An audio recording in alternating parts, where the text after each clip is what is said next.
Maryam Nawaz video में नजर आने वाले जिस शख्स को नवाज शरीफ का चाहने वाला बताती हैं, असल में वो मुस्लिम लीग नून बरतानिया के नायब सदर हैं।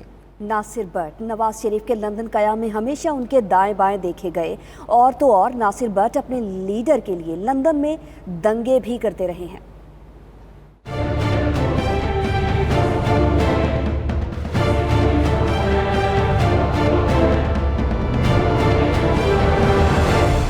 वीडियो में जो शख्स एक नौजवान से मोबाइल छीन रहा है और इससे उलझ रहा है, ये कोई और नहीं, ये वो नासिर भट्ट है जिसका जिक्र मरियम नवाज ने अपनी प्रेस कॉन्फ्रेंस में किया। नासिर भट्ट का नून लीग से ताल्लुक 20 साल से भी ज्यादा पुराना है। मौसूफ मुस्लिम लीग यूके के सीनियर नायब सदर है। जब भी नवाज शरीफ लंदन यात्रा पर होते तो नासिर भट्ट हमेशा उनके दाएं तरफ खड़ा होता। लातादाद वीडियोज में नासिर भट्ट को नवाज शरीफ के हमराह देखा जा सकता है।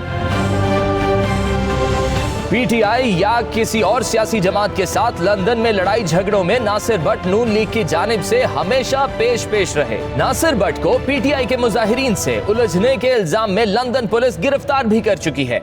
मिस्टर नासिर भट्ट ये वो मशहूर जमाना कातिल, मफरूर, वो गुंडा गैंग का सरगना, मनशियात फरोश नेटवर्क का एक बहुत अहम फर्द, जो 5 कत्ल करने के बाद इंग्लैंड, यूके, लंदन फरार हो जाता है। उस मफरूर शख्स को पाकिस्तान वापस लाए और उसको इस तरह की मजमूम मकासद और कार्रवाइयों के लिए इस्तेमाल किया। मीडिया रिपोर्ट्स के मुताबिक नासिर भट्ट 90 की दहाई में 2 कत्ल करके लंदन भाग गया था, जहां उसने सियासी पनाह ले ली थी। नून लीग के दौर में जब मुस्लिम लीग ने पूरे रावलपिंडी में सारी सीटें जीती थी, तो नासिर भट्ट का भाई वाहिद उम्मीदवार था जिसे वहां से शिकस्त हुई। नासिर भट्ट की मुस्लिम लीग नून से सियासी वाबस्तगी और उनके माजी के बारे में आपने जान लिया। इनकी क्रेडिबिलिटी क्या है, फैसला आपने करना है।